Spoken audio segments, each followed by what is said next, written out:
Halo, selamat datang kembali di Gen X.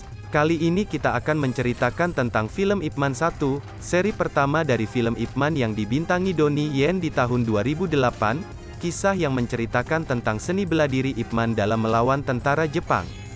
Gimana ceritanya? Langsung saja kita ke alur ceritanya. Ip Man.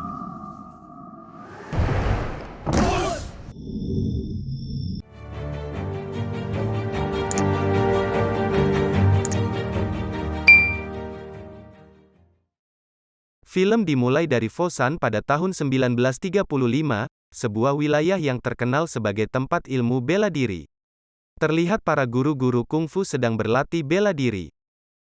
Scene berpindah ke rumah Ip Man, di mana Ip Man kedatangan tamu guru kungfu lain, Liu, yang ingin mengajak Ip Man untuk bertanding kungfu secara pribadi. Ip Man akhirnya setuju walaupun awalnya sempat menolak. Ip Man mengajak Liu untuk ikut makan terlebih dahulu. Kemudian Ip Man melanjutkan dengan sambil merokok. Di luar seorang pemuda bernama Yuan sedang mengambil layangannya yang nyangkut pada pohon di halaman rumah Ip Man. Namun pandangannya beralih kepada Ip Man dan Liu yang sedang bertarung. Pertandingan akhirnya dimenangkan oleh Ip Man. Liu pun meminta Ip Man untuk merahasiakan kekalahan ini sebelum pergi. Yuan yang melihat kekalahan Liu pada pertarungan tersebut kemudian menceritakannya kepada teman-temannya secara berlebihan padahal Yuan cuma melihat sedikit saja. Scene berpindah ke Lin. Lin adalah kakaknya Yuan, pemilik restoran. Kemudian datanglah Ip Man untuk bertemu Kuang yang sedang menunggunya di lantai atas. Saat mengantarkan makanannya, Kuang yang menanyakan tentang pertarungan Ip Man dengan Liu kemarin. Ip Man kemudian menjadi bingung karena saat latihan tersebut tidak ada yang melihatnya. Di kediaman Liu, murid Liu menceritakan tentang kekalahannya Liu yang dia dengar dari Yuan. Liu kemudian mendatangi tempat Yuan. Liu meminta Yuan meminta maaf karena sudah menjatuhkan reputasinya, tapi Yuan tidak mau meminta maaf karena dia merasa menceritakan yang sebenarnya. Yuan langsung menemui guru Ip Man di lantai atas agar mau mengatakan kebenarannya. Tapi Ip Man hanya diam saja. Yuan menyampaikan jika dia melihat kejadian itu pada saat itu ia mengambil layangan di pohon, dan Liu memberitahukan Yuan jika itu kenyataannya pun jangan diberitakan kepada semua orang karena itu memalukan. Ketika keributan ini terjadi, datang polisi Li yang datang memisahkan mereka sambil menodongkan pistol ke arah Ip Man. Ia mengatakan bahwa sekarang ini udah zamannya senjata. Dan seketika itu Ip Man langsung memegang dan menekan peletup pistol tersebut sehingga terlepas. Kapten Li pun hanya bisa diam terpesona. Kemudian Ip Man pun meminta maaf dan mengajak Kapten Lai untuk makan bersama. Scene berpindah ke Ip Man dan Kuang di mana Ip Man memberikan modal kepada Kuang untuk menjalankan bisnisnya di bidang kapas. Sambil berlalu Kuang pun meminta Ip Man agar mau melatih anaknya karena menurutnya ilmu bela diri terbaik di Fosan adalah Ip Man. Di waktu yang bersamaan datanglah Lin yang memperlihatkan jurus barunya, dan disaksikan oleh beberapa temannya. Di saat sedang berlatih mereka didatangi oleh anak Ip Man yang bernama Zhu. Dia ingin memperlihatkan hasil gambarnya. Namun Ip Man tak memperdulikannya dan hal ini membuat istrinya Ip Man, Zheng, kecewa dan marah. Sang istri pun mengusir semua orang di sana dan pada akhirnya mereka pun bubar. Keesokan paginya datang sekelompok orang yang seperti pendekar yang dipimpin oleh Jin yang ingin menentang semua orang yang pandai bela diri di sini. Semua perguruan kungfu pun ditantang sama Jin. Pertama Jin berhasil mengalahkan seorang guru ahli pukulan.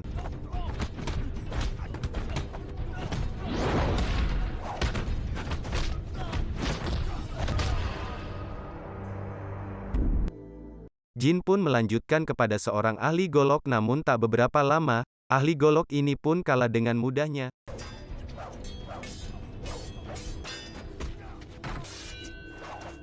Hingga pada akhirnya Jin pun bertarung dengan Liu.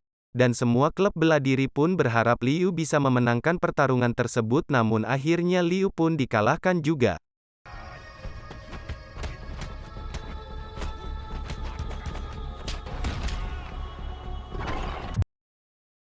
Di saat Jin dan kawan-kawan sedang makan mie ayam untuk merayakan kemenangannya karena telah berhasil mengalahkan para ketua bela diri, Jin berniat akan membuka bela diri di Fosan. Kemudian si penjual itu berkata, Kalian menyela kalau mereka belum hebat bila belum bisa mengalahkan guru terhebat di Foshan? Ip Man? Jin langsung menuju ke kediaman Ip Man dan meminta Ip Man untuk bertarung. Ip Man pun meminta izin kepada istrinya. Akhirnya istrinya pun mengizinkan dia bertarung asal jangan merusak barang-barang miliknya. Kemudian datanglah polisi Li yang meminta Ip Man untuk mengalahkannya agar mengembalikan nama baik Foshan dan perkelahian pun dimulai.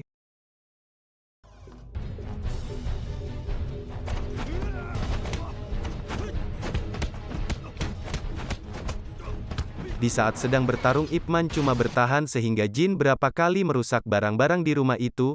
Kemudian datanglah Jun, anak Ip Man mengatakan apa yang dipesan oleh ibunya untuk jangan merusak barang di rumah sehingga Ip Man pun akhirnya melawan dan berhasil menjatuhkan Jin. Jin bangkit lagi dengan menggunakan goloknya, sedangkan Ip Man hanya menggunakan kemoceng. Tapi akhirnya Jin tetap dikalahkan setelah senjatanya berhasil dijatuhkan dan dipukul bokongnya. Jin pun pergi sambil disoraki warga Foshan. Sejak saat itu Ip Man sangat dihormati warga Foshan. Pada saat Ip Man ke pasar, mereka pun memberikan dagangannya secara gratis kepada Ip Man sebagai rasa terima kasih. Alur berpindah ke tahun 1937 saat Jepang menjajah China yang membuat orang-orang kesulitan dan kelaparan di mana-mana. Rumah Ip Man pun disita untuk dijadikan markas besar Jepang dan Ip Man pun menjadi tunawisma. Ip Man hidup seadanya karena tak memiliki beras. Ia harus rela menukar arloji kesayangannya dengan beras. Ip Man kemudian bertemu dengan Quan. Ia lalu diajak ke pabrik kapasnya. Quan sempat menawarkan jabatan kepada Ip Man karena usahanya bisa berjalan atas bantuan modal dari Ip Man saat itu.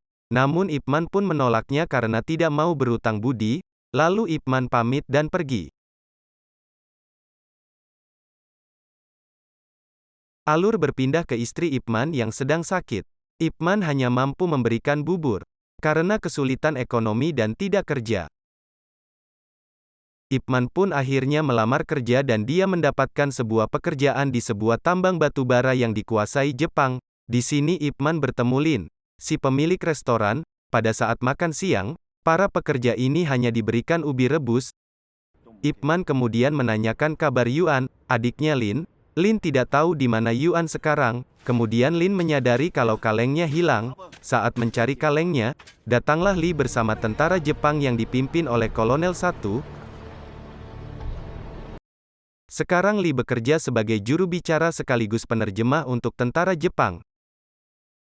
Li mengumumkan jika orang Jepang akan mengadakan pertarungan bela diri, pemenangnya akan diberikan sekantong beras. Mendengar hal ini, Lin mengacungkan tangannya siap mengikuti pertarungan tersebut. Sesampainya di arena pertarungan terlihat Liu sedang bertarung dan berhasil mengalahkan lawannya karena ketangkasannya dan kemudian dia mendapat sekantung beras. Di sini terlihat ada seorang jenderal yang bernama Miura yang meminta 3 lawan untuk bertarung dengannya dan dia berjanji meski mereka kalah akan tetap mendapatkan beras. Kemudian Li pun menyampaikan perintah Miura kepada para pekerja. Dari ketiga orang yang dipilih untuk menyerang salah satunya adalah Lin. Dan pertandingan pun dimulai, tapi sekejap saja, ketiganya dikalahkan oleh Miura. Lin kemudian bangkit dan menyerang lagi tapi hal itu kemudian membuat Lin akhirnya dihajar hingga tewas. Keesokan paginya ketika bekerja, Ip Man menemukan kotak milik Lin. Ip Man pun menyimpannya. Tidak lama datanglah Li memberitahukan hal serupa seperti kemarin. Ip Man datang dan menanyakan keberadaan Lin kepada Li. Tapi Li tidak menghiraukannya sehingga Ip Man pun ikutan masuk ke arena pertarungan karena ingin tahu keberadaan Lin. Saat di arena, terlihat Liu yang melawan 3 orang Jepang sekaligus namun pada saat itu terlihat dia kalah dan menyerah. Tiba-tiba Liu ditembak di kepalanya oleh Kolonel 1. Atas perbuatannya ini terlihat Miura sangat kesal dan ia pun memperingati 1 agar jangan melakukan hal itu lagi karena ini hanya arena pertarungan. Seketika semua orang shock dengan semua ini, turnamen diteruskan. Ip Man pun ingin masuk untuk bertarung. Ia kembali menanyakan Li apakah Lin tewas dipukul. Li pun mengabaikannya dan membuka pintu arenanya. Saat berada di arena, Ip Man meminta untuk melawan 10 orang sekaligus. Hal tersebut awalnya dilarang Li. Namun akhirnya Miura mengabulkannya. Ip Man kemudian menaruh ubi rebus yang disimpannya terlebih dahulu. dan pertarungan pun dimulai. Ip Man yang marah berhasil mengalahkan ke-10 orang itu dengan mudah. Dia pun langsung dikepung oleh semua petarung yang ada di arena. Miura menghentikan itu semua dan memberikan berasnya ke Ip Man. Sambil berlalu pergi, Ip Man hanya mengambil beras milik Liu dan menyerahkan beras itu kepada keluarga Liu. Di sana Li menjumpai Ip Man untuk memperingatkan agar berhati-hati dengan Miura. Ip Man kemudian menamparkan Li dan mengatakan bahwa ia adalah pengkhianat. Sambil emosi Li mengatakan jika dia bukanlah pengkhianat.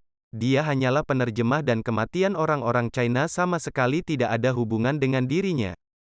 Alur berpindah ke Jin yang sedang merampok mobil di tengah jalan untuk menuju pabrik kapas. Ternyata Yuan sekarang bergabung dengan kelompok Jin. Setibanya di pabrik kapas, Jin meminta uang kepada Quan dan menghajarnya karena Quan mengaku gak punya uang. Saat Jin sedang membentak Quan, datangnya Zhao untuk menolong ayahnya. Namun ia malah dihajar oleh Jin. Zhao kemudian pergi ke rumah Ip Man untuk memintanya menolong ayahnya. Namun saat balik ke pabrik, Jin dan yang lainnya sudah pergi, dan dia akan kembali lagi untuk meminta uang, sehingga Quan meminta kepada Ip Man untuk mengajar semua orang pekerjanya ilmu bela diri Wing Chun, dan mereka pun mulai berlatih. Di lain tempat Ip Man yang sedang bermain dengan anaknya, didatangi oleh Li yang mengatakan jika Miura menantangnya di arena. Ketika mereka sedang mengobrol, datanglah Kolonel 1 bersama ketiga murid lainnya. Kemudian satu melihat istri Ip Man yang cantik di atas. Dia berusaha merayunya, namun Ip Man segera bertindak dan menghajar ketiga tentara Jepang itu sehingga mereka tak sadarkan diri. Melihat semua terjadi, Li kemudian mengajak Ip Man untuk pindah, karena perbuatannya tadi akan membuat dirinya dicari oleh tentara Jepang. Di markas Jepang, Li akhirnya dihajar habis-habisan hingga terluka parah karena membiarkan Ip Man kabur. Miura segera meminta jajarannya untuk menangkap Ip Man. Saat Li pulang, dia menemui Ip Man di kamarnya. Ip Man pun mengucapkan terima kasih kepada Li atas perlakuan baik terhadap keluarganya. Keesokannya Jin beserta jajarannya datang lagi ke pabrik Quan untuk menagih janji mereka meminta uang. Namun para pekerja yang sudah belajar kungfu sudah siap menghadapinya, hingga akhirnya terjadi perkelahian di antara mereka. Tak lama kemudian datanglah Ip Man untuk membantu mereka sehingga semua anak buah Jin pun mulai ikut melawan Ip Man, namun semuanya dikalahkan oleh Ip Man termasuk Yuan. Setelah semua babak belur dihajar Ip Man, Jin dan kelompoknya pun pergi. Namun Yuan dipanggil oleh Ip Man untuk memberikan kotak titipan Lin, namun Yuan menepisnya. Lalu Ip Man menyampaikan kabar Lin sudah mati dihajar Jepang. Mendengar itu, Yuan akhirnya menerima kotaknya, dan Yuan pun bersedih ketika mengetahui isi kotaknya adalah layangannya. Karena perkelahian Ip Man tadi siang, tentara Jepang akhirnya tahu kalau Ip Man ada di pabrik Quan. Mereka pun menggeledah pabrik Quan untuk mencari Ip Man. Karena Ip Man tidak ditemukan, Quan pun dihajar. Kemudian datanglah Ip Man untuk menghentikan itu semua. Kolonel 1 menodongkan pistol untuk membunuh Ip Man. Namun Miura menghentikan satu dan menawarkan Ip Man untuk mengabdi kepada Jepang. Dia meminta Ip Man mengajarkan kungfu kepada tentara Jepang. Tapi Ip Man menolak dan malah menantang Miura untuk bertarung sehingga Ip Man pun dibawa ke markas Jepang. Sebelum pergi, Ip Man meminta kepada Quan untuk membawa keluarganya pergi dari Fosan. Keesokan harinya Quan membawa istri Ip Man untuk keluar Fosan. Di sini istri Ip Man sempat menyesal karena selama ini telah melarang Ip Man untuk berlatih bertarung. Di sisi lain arena pertarungan pun sudah dipenuhi oleh orang-orang yang akan menyaksikan pertarungan. Sebelum bertarung Ip Man diingatkan oleh Kolonel 1 jika dirinya menang maka ia akan dibunuh olehnya dan pertarungan pun akhirnya dimulai. Pertarungan berlanjut dengan sengit. Kemudian terlihat ternyata Quan dan Zen balik lagi datang ke arena pertarungan.